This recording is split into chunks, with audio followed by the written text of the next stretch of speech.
and welcome to my channel. Today I'm going to be looking at the Boxster 987 car, and this is the convertible hood, and you can see there's the problem there. I'm using a new pointer.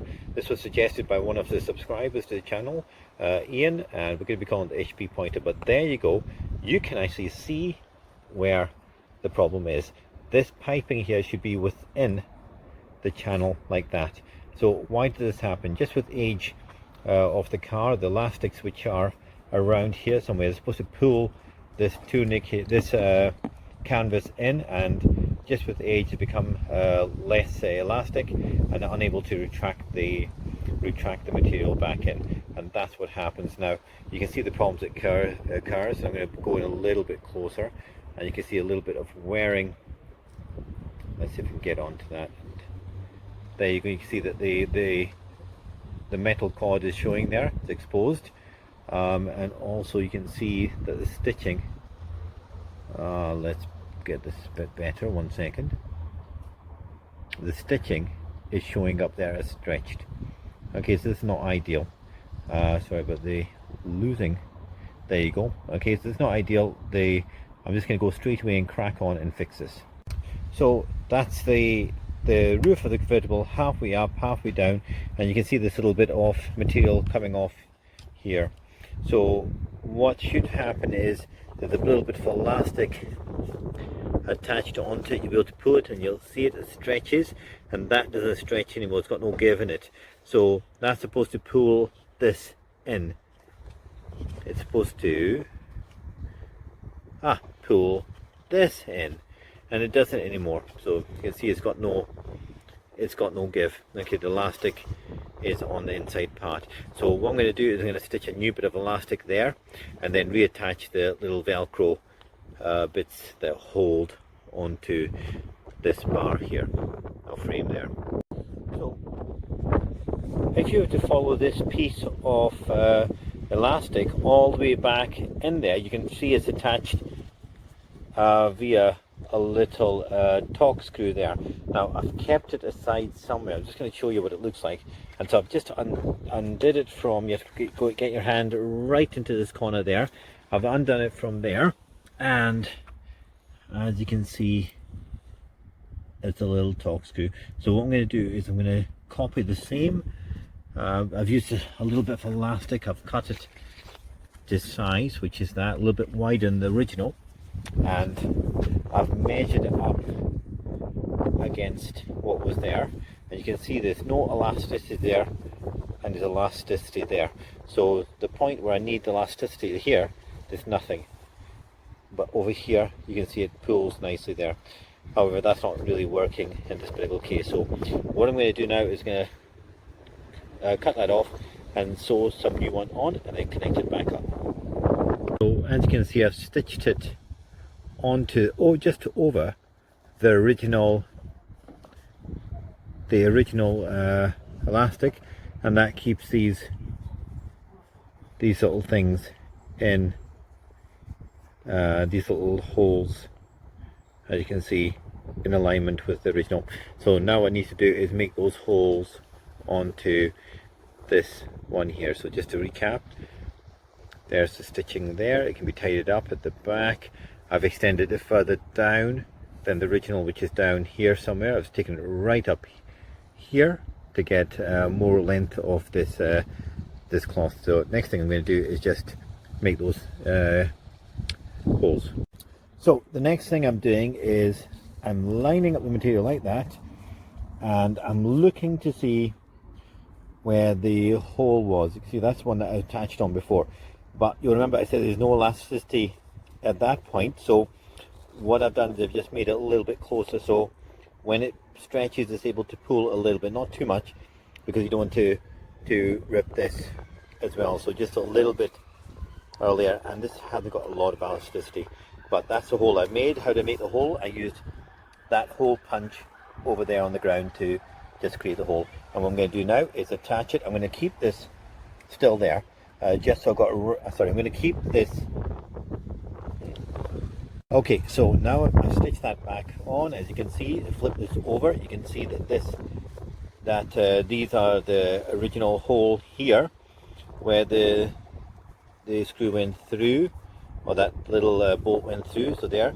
So what I've done is I've marked it off over on that side, and then I've gone maybe an inch in.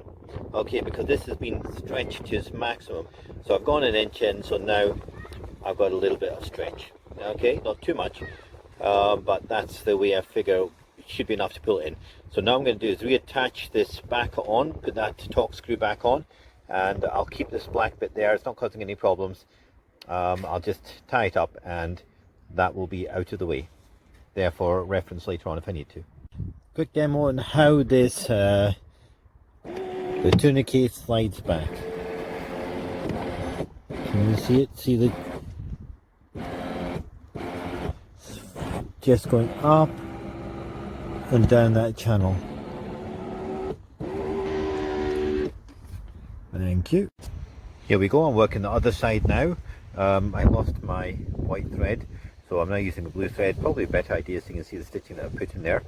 And again, I've made a little hole there using a punch, and that's just a little bit shorter than the original one there. I'm going to keep the original still stuck on, tie it around the back, and reattach it back on the inside with that little bolt. As you said, those torque screw, you just feel it in, pop it in. It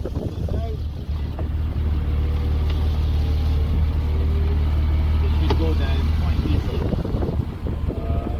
in position. And now when I close it, hopefully it won't crack anymore, and it will just sit in position. There you have it, a nice easy repair on the Boxster roof. Thank you so much, and please subscribe to my channel for more repairs on the Boxster 987. Hi there everyone, I am just going to recap over this video so you're going to see it twice now.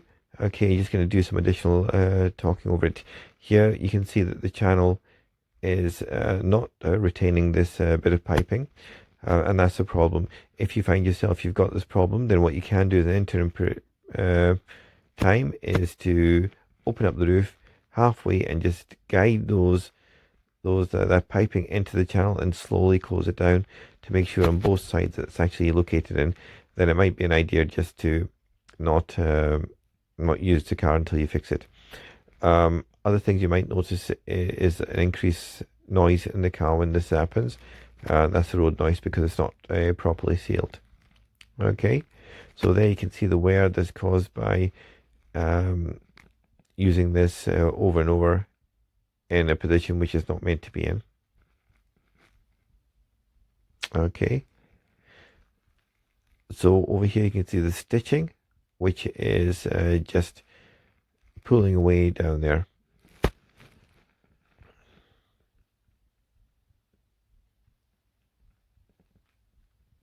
Okay, so one thing also to mention is when you've actually repaired this, you just make sure that it's all moving nicely and smoothly, because any abrasion marks will actually tear the piping or the material. So make sure, even after you finished it, make sure that it's done correctly and keep it under observation.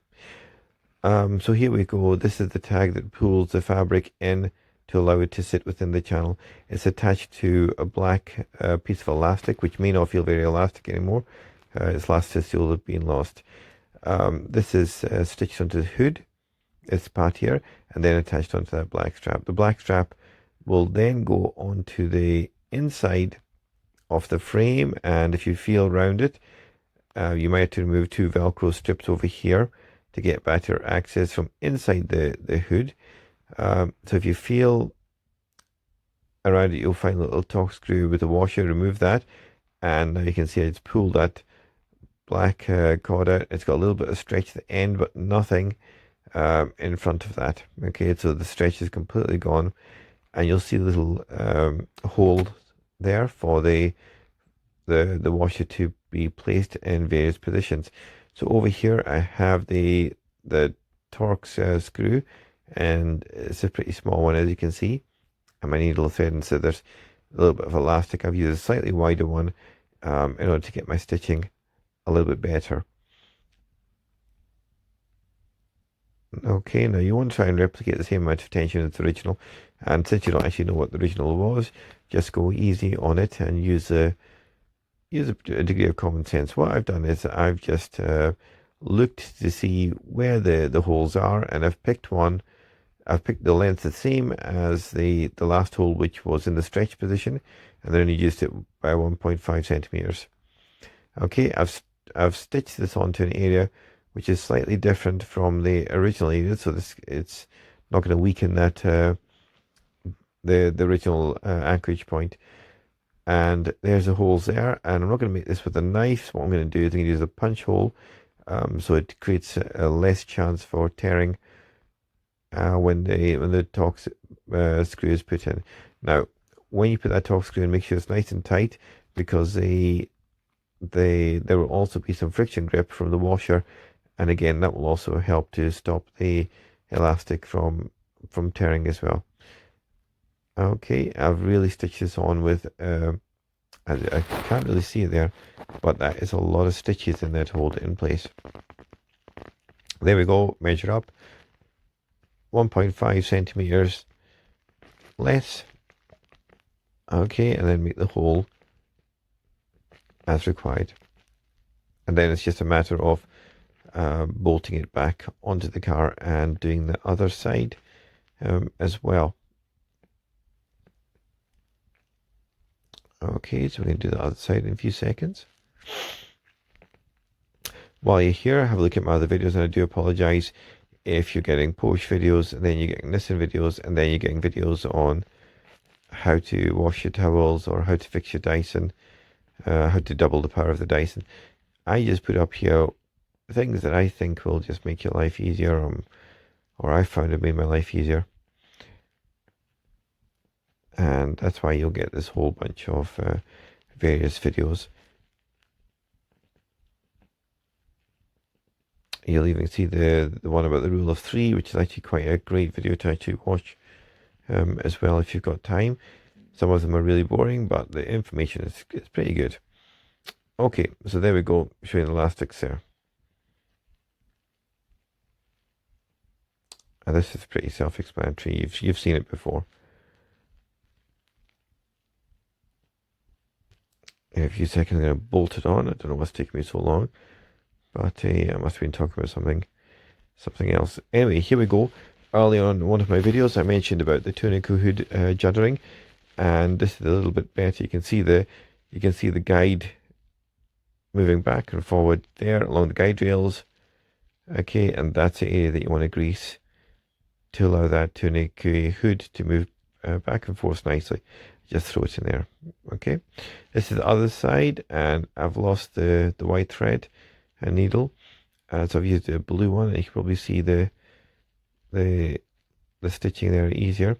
There's the little hole there, and doing the exact same thing. Measure out 1.5 centimeters less, and then put it into the put the Torx screw back in. Okay, and remember to attach your Velcro bits as well. So when you're doing this the first few times, always make sure that you open and close it very, very slowly. Give it a few tests just to make sure you got the tension right. And that's it, nicely closed. Back in. And here we go. And you can see it's just sitting inside now, and the same on the other side as well. I hope that's been of use to you. As I said, use a degree of intelligence for when you do yours as well. Okay, and proceed with caution. Take care, and thank you very much.